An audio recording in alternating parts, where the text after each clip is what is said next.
The arrogant CEO, the cold king of Manhattan in the heart of Manhattan, where steel and glass towers stretched toward the heavens like the ambitions of those who built them. Daniel Cross reigned supreme. His office on the 72nd floor of Cross Enterprises was a fortress of power, its floor-to-ceiling windows offering a panoramic view of a city that bent to his will. At 38, Daniel was a billionaire CEO, his name etched into the annals of tech and real estate, a symbol of unrelenting success. His tailored navy suit, crisp and flawless, clung to his athletic frame, and his dark hair, swept back with precision, framed a face that was both handsome and forbidding. His gray eyes, sharp as a winter storm, scanned the world below with a cold detachment that had become his trademark. Daniel Cross had everything: wealth that could buy islands, charm that disarmed rivals, and a legacy that cast a long shadow. But beneath the polished exterior, he carried a conviction as unyielding as the skyscrapers around him. Love was a mirage, a transaction wrapped in flattery and greed. Every smile directed his way, every flutter of eyelashes, was a calculated move to access his fortune. He'd seen it too many times: women who draped themselves in elegance, their eyes gleaming not with affection but with ambition. To Daniel, relationships were just another game, and he always played to win. The phone on his mahogany desk buzzed, its sharp tone slicing through the silence of his office. The caller ID read, "Mom." Daniel's lips twitched into a faint grimace. Eleanor Cross, his elegant and eternally hopeful mother, had been a persistent thorn in his side lately, her voice a gentle but unrelenting plea to soften his hardened heart. "Daniel, darling." Eleanor's voice flowed through the speaker, warm yet tinged with exasperation. "You can't keep shutting yourself off like this. I found someone truly special. She's not like the others. Please, just meet her. One last blind date." Daniel leaned back in his leather chair, his gaze drifting to the city skyline. The sun was setting, casting a golden glow over the concrete jungle. But he felt no warmth. Blind dates were a ritual he'd endured too often, each one a predictable dance of small talk and veiled agendas.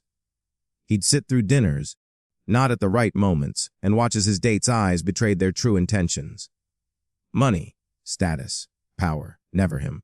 "Mom, I don't have time for this," he said, his voice clipped, almost mechanical. "I've got a board meeting tomorrow, a merger to finalize." "One dinner, Daniel." Eleanor interrupted, her tone softening to a near whisper. "She's different. I know you don't believe me, but I feel it in my heart. Just give her a chance." He pinched the bridge of his nose, the weight of her hope pressing against his cynicism. Eleanor was a romantic, her faith in love unshaken despite losing Daniel's father to cancer a decade ago. She'd loved him fiercely, and even now her eyes sparkled when she spoke of him. Daniel, however, saw no such magic. To him, love was a liability, a weakness he couldn't afford. "Fine," he said finally, his voice heavy with resignation. "One dinner. But don't expect me to fall head over heels." As he hung up, a spark of mischief flickered in his mind. If he was going to endure another evening of empty pleasantries, he'd make it interesting. A test, a trap. He'd play a role, strip away the trappings of his wealth, and see if this woman, whatever her name was, would stay. A slow smirk spread across his face as the idea took shape. He'd pretend to be blind, vulnerable, a man far removed from the untouchable CEO. If she stuck around, if she passed his test, maybe she'd surprise him. But Daniel Cross didn't believe in surprises. The cruel plan the next evening, Daniel stood before the full-length mirror in his penthouse apartment, a sprawling sanctuary of glass and steel overlooking Central Park. He adjusted the dark sunglasses that hid his piercing eyes, their tint casting the world in a muted haze. In his hand he held a white cane, its smooth handle cool against his palm. The reflection staring back at him was a stranger. No trace of the commanding billionaire, just a man who appeared lost, dependent, his shoulders slightly hunched to sell the act. He tapped the cane lightly on the hardwood floor, practicing the hesitant movements he'd seen in films. The smirk returned, sharp and self-assured. This was perfect. If this woman stayed through the charade, she might be worth a second glance. But he doubted it. He chose a Latoil for the evening, a luxurious restaurant nestled in the city's elite enclave. Its crystal chandeliers glimmered like stars, casting a warm glow over velvet, lined booths and tables draped in pristine linens. The air carried the faint aroma of truffles, aged wine and fresh roses, a sensory symphony that screamed exclusivity. Daniel arrived early, leaning into his role with calculated precision. The Mac-Traddy, a wiry man with a practiced smile, rushed to his side, his voice dripping with sympathy as he guided Daniel to a private table tucked in a secluded corner. "Allow me, sir," the Mac-Traddy said, his tone gentle as he steadied Daniel's arm. "We'll make sure you're comfortable." Daniel nodded, his face a mask of feigned vulnerability. The staff's murmurs of concern, their careful steps, fed his ego like oxygen to a flame. They believed him. Everyone did. He settled into the plush chair, resting the cane against the table, its tip gleaming under the soft light. The restaurant hummed with quiet elegance. Clinking glasses, the delicate strains of a piano, the low murmur of wealthy patrons. Daniel's fingers drummed lightly on the tablecloth, his mind racing with anticipation. He imagined her reaction, pity, awkwardness, perhaps a polite excuse to leave early. He'd seen it all before. Women who claimed to want connection but fled at the first sign of imperfection. This would be no different. She arrives. Ava's entrance, the soft click of heels on the polished marble floor, announced her arrival. Daniel tilted his head, his senses sharpened by the darkness behind his sunglasses. A woman approached, her presence calm yet commanding, like a breeze that carried both strength and serenity. She wore a simple navy blue dress, its modest cut a stark contrast to the glittering gowns and designer labels that filled the restaurant. Her dark hair fell in loose waves, framing a face that was striking not for its beauty but for its sincerity. Her hazel eyes, warm and expressive, held a quiet confidence softened by something deeper. Kindness, perhaps, or a resilience forged through hardship. "Mr. Cross," she said, her voice gentle but steady, like a melody that lingered in the air. "I'm Ava. It's so nice to meet you."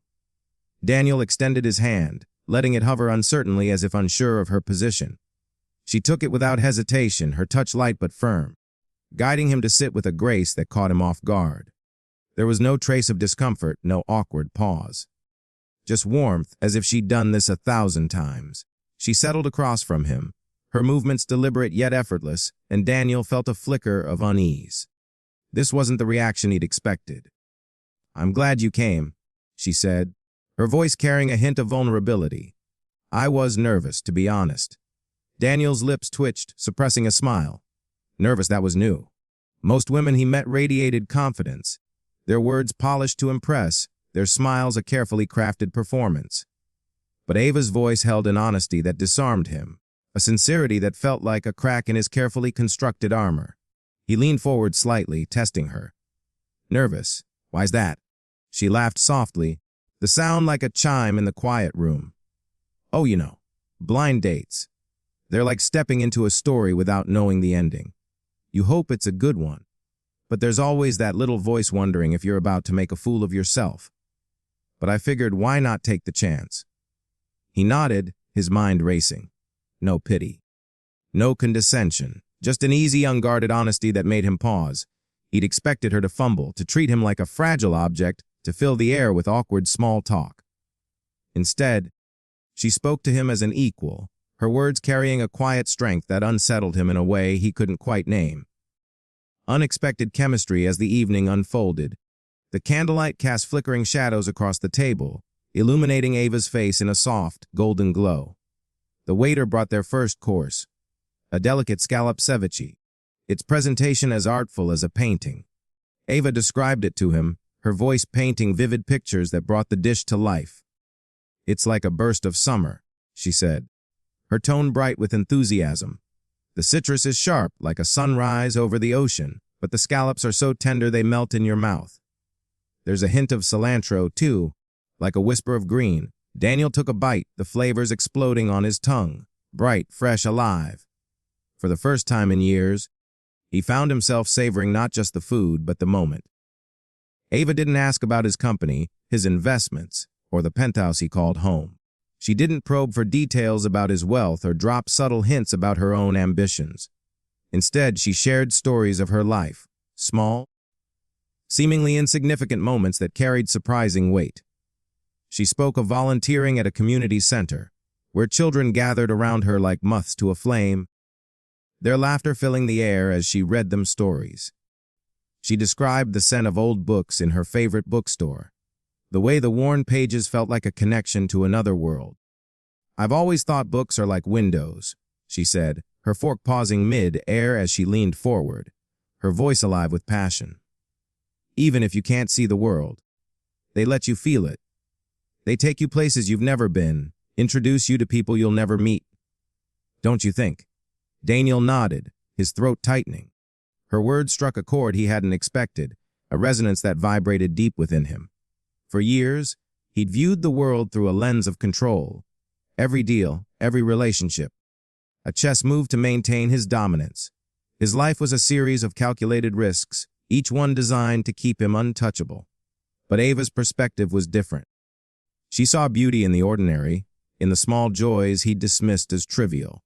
Her stories were simple, yet they carried a warmth that seeped into the cracks of his guarded heart. He found himself laughing, genuinely laughing, for the first time in what felt like forever. Her anecdotes were unpolished, her humor self-deprecating, and her sincerity disarming. She spoke of a time she'd tripped over a curb while carrying a stack of library books, laughing at her own clumsiness. She described the joy of teaching a shy child to read, the way his face lit up when he sounded out his first word. Each story was a thread, weaving a tapestry of a life lived with purpose, not for applause but for the quiet satisfaction of connection. Daniel forgot for a moment that he was pretending. He forgot the sunglasses, the cane, the game. He was just Daniel, sitting across from a woman who made him feel seen, not as a billionaire, not as a CEO, but as a man who could still be surprised by the world. "You know," Ava said, her voice softening as she set her glass down, "I've learned that sometimes we don't need eyes to see people. The heart knows more than we realize.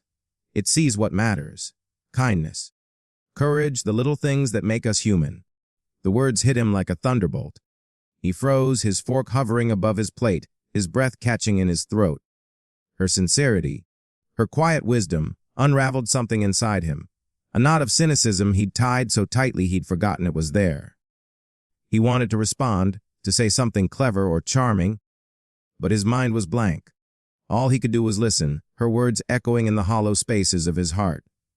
The twist her truth as the meal drew to a close, the air between them felt charged heavy with unspoken possibilities.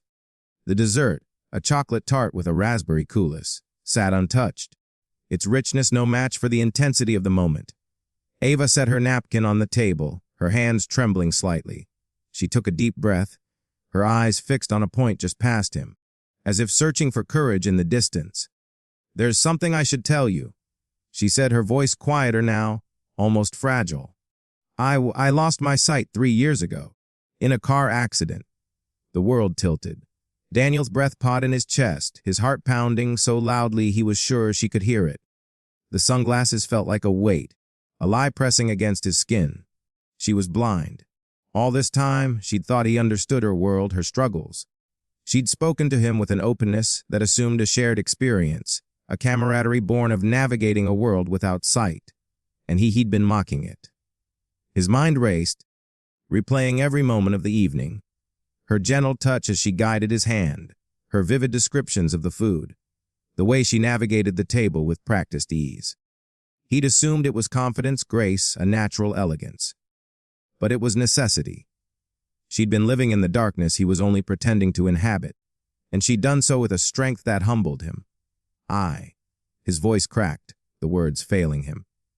He reached for his sunglasses, his fingers trembling as he pulled them off. The restaurant's warm light flooded his vision, and he saw her clearly. Her steady, unseeing gaze, her lips parted in quiet anticipation. Her face was an open book, vulnerable yet resolute, and it broke something inside him. "I'm so sorry," he said, his voice barely above a whisper. He stood, the white cane slipping from his grasp and clattering to the floor.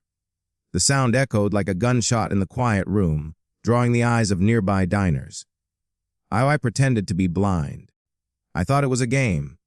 I thought you'd walk out like everyone else. But you made me see more than I ever have."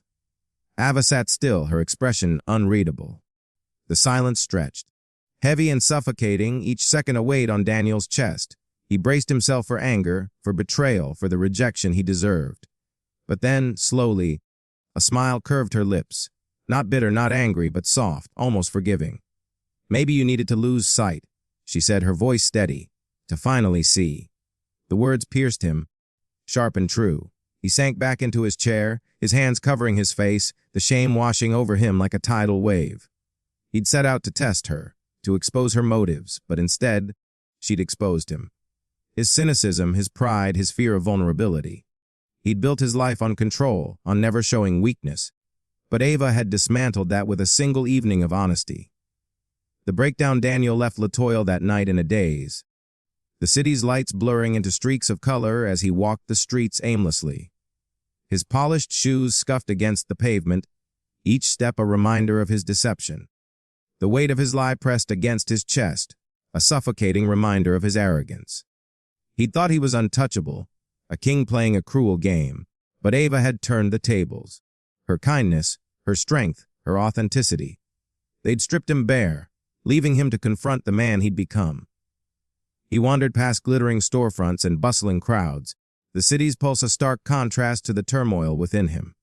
He saw her face in every quiet moment, her kind eyes, her gentle smile, the way she'd reach for his hand without hesitation. She hadn't seen his wealth, his status, or his carefully constructed facade.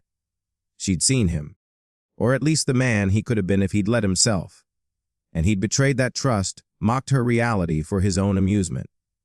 For days, her words haunted him. "Maybe you needed to lose sight, to finally see."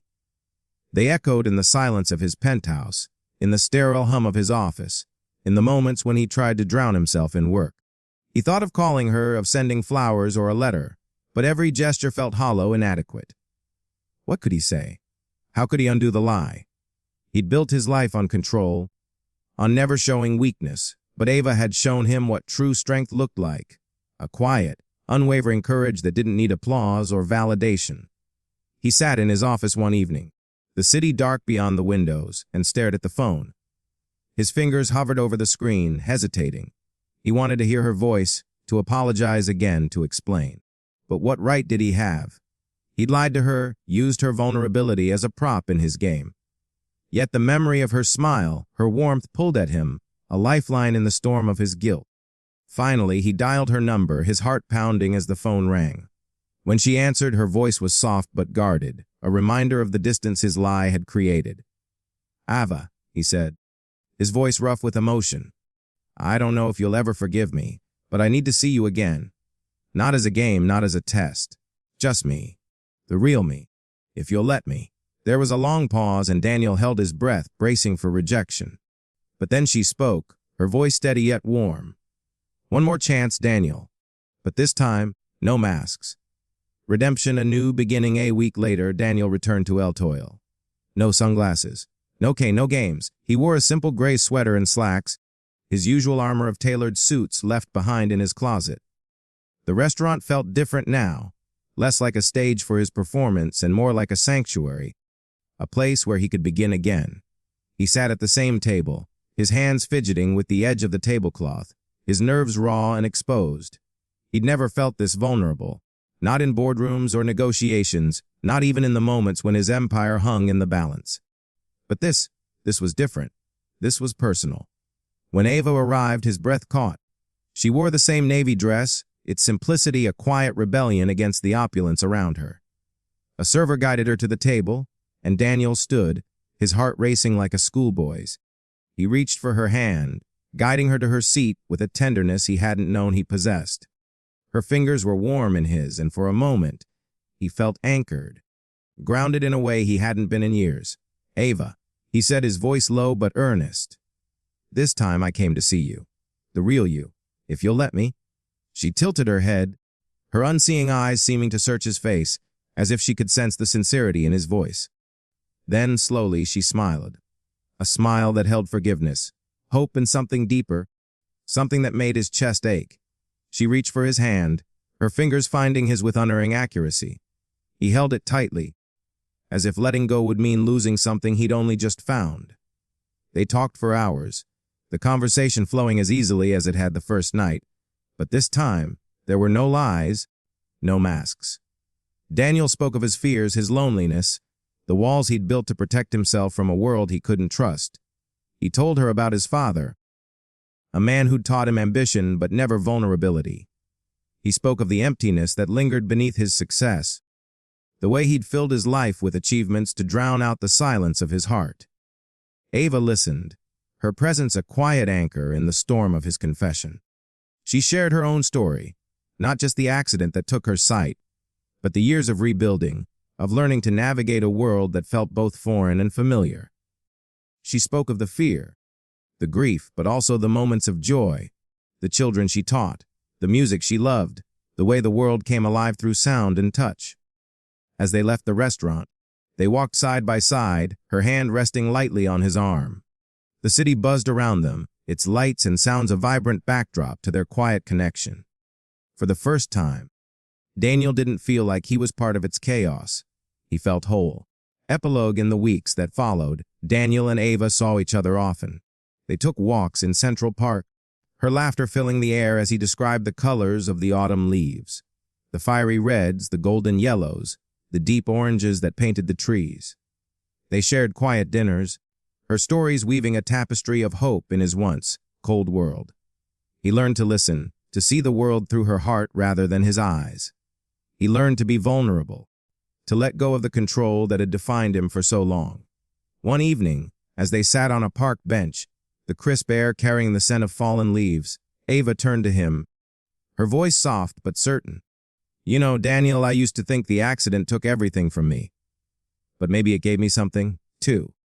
It taught me to see what really matters." He took her hand, his thumb tracing circles on her palm. "And you taught me," he said, his voice thick with emotion. "You taught me to see myself. Sometimes we hide from the world to protect ourselves. We wear masks, play roles, build walls to keep the pain at bay. But love, true love, sees through the darkness. It finds us in our brokenness, in our lies, and offers us a chance to begin again." Daniel Cross, the arrogant CEO, had thought he'd seen it all. But Ava taught him that true vision comes not from the eyes, but from the soul. And in her presence, he finally began to see. A note from Kindness echoes, if this story touched you, don't keep it to yourself. Share it with someone who still believes in real love, in second chances, in the power of kindness to change everything. Subscribe to Kindness Echoes, where every story reminds us that even in our darkest moments, there's a light waiting to guide us home.